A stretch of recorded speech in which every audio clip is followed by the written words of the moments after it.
Le deuxième profil, je l'ai appelé l'altruiste. Je l'avais appelé ceux qui aiment trop, qui adorent donner, je donne. Il y a écrit ici sauveur, hein. Pimpon, je suis là, Zorro, tata, c'est moi. Voilà, ça c'est l'altruiste. Donc c'est un profil qui aime donner.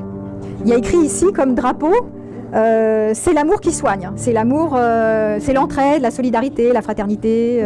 Grâce à nous, nous allons nous aimer, nous allons sauver le monde. Hein, c'est le profil New Age par excellence. Bisounours, j'appelle. Voilà, donc c'est très peace and love et c'est très aidant, attentionné, chaleureux, aimable, serviable. Hein, il y a tout ça. Hein. Et ça éteint ses besoins pour s'accorder. Le principal ici, c'est je suis penchée sur toi et tu es tout pour moi et j'ai tellement envie de te faire du bien et je suis focalisée sur toi et je veux faire quelque chose pour toi et avec tout mon amour pour toi et des choses comme ça. Ouais, hein. Donc il cherche toujours à s'accorder, à voir comment je peux lui plaire, comment il peut m'apprécier l'autre, comment je peux être approuvée. Hein. Donc je vais m'adapter pour qu'il m'aime. Parce que je crois que je ne suis pas aimable si je ne m'adapte pas et si je ne fais pas tout pour l'autre.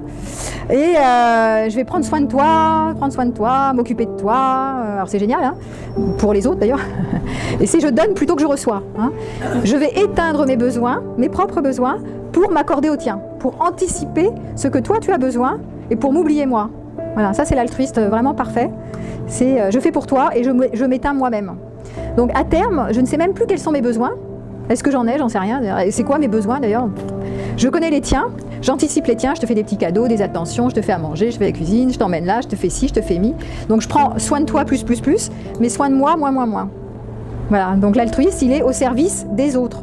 Pas que de son époux, de son épouse, il est au service de tous. Donc en fait, il y a une confusion entre ma quête de sens qui est l'amour, ma valeur noble, hein, et ce que je suis. Donc là, vous comprenez que la construction de l'altruiste, si elle est sur ces fondations-là, dès qu'elle n'est plus en mesure d'aider quelqu'un ou de servir à quelque chose avec l'amour qui soigne, qui sauve, etc., eh ben, elle a l'impression qu'elle n'existe plus, quoi. Hein, et le problème, c'est que j'ai éteint mes besoins, en fait. Je ne peux pas recevoir, il faut que j'aide. Voilà.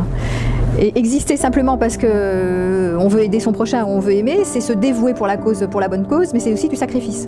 Donc ça a une tendance à être sacrificiel, et après ça se plaint. L'altruiste, il a tendance à se plaindre, à dire « Ah, les autres sont ingrats, avec tout ce que j'ai fait pour eux, nani nana, bah oui, mais bon, ma chérie, on t'avait pas demandé d'en faire autant. » Hein, donc c'est pour ça que ça râle et ça joue le rôle de la victime derrière.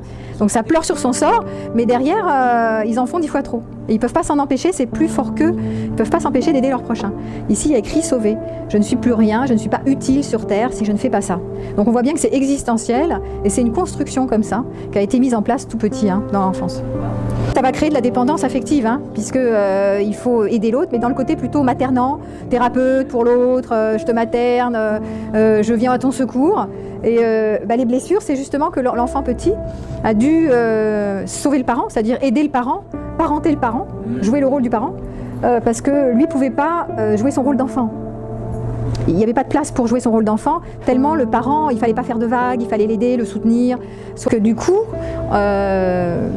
toute seule, elle se retrouve dans un grand vide affectif. Hein, donc on va retrouver ici une avidité à combler le vide.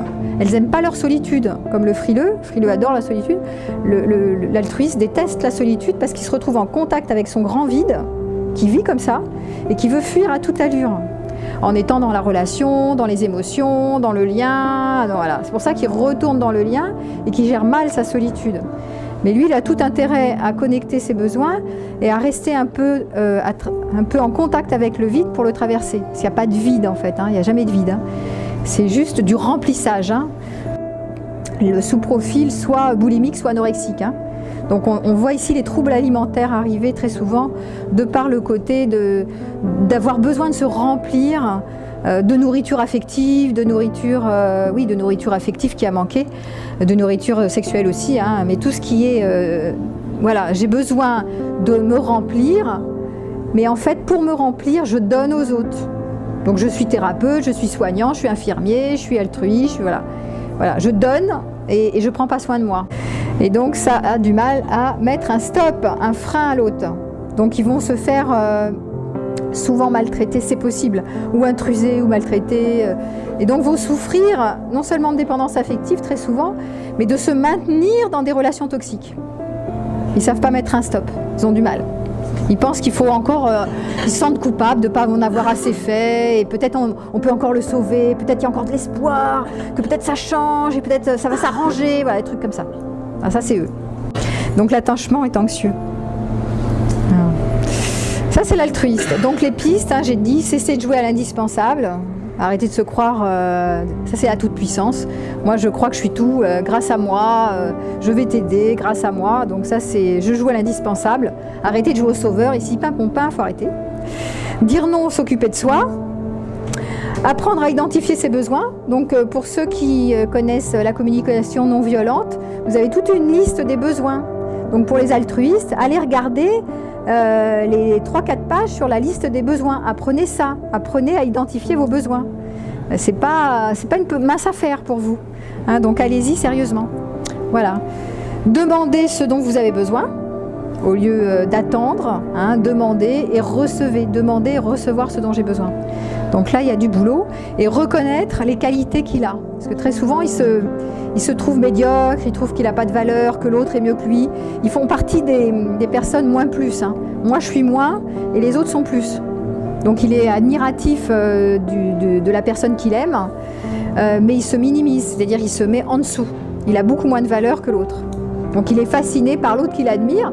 Donc il a un travail aussi de reconnaissance de sa propre valeur. Non seulement j'éteins pas mes besoins, mais je reconnais que je suis magnifique et un être extraordinaire. Et que j'ai ma place. Et qu'elle est aussi bien que l'autre.